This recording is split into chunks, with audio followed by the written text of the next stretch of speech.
Hello, good day.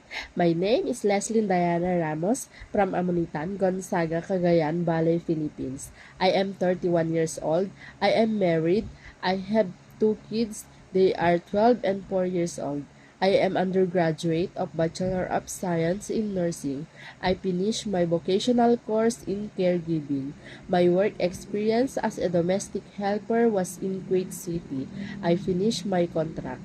I served 4 members of the family. My duties and responsibilities was cleaning the house, cooking, washing and ironing the clothes, look after the children, assist them what they need, and sometimes we play.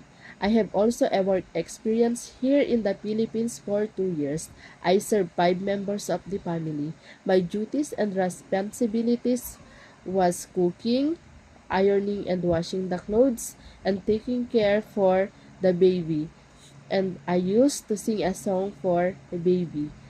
The wheels on the bus go round and round, round and round, round and round. The wheels on the bus go round and round, all through the town.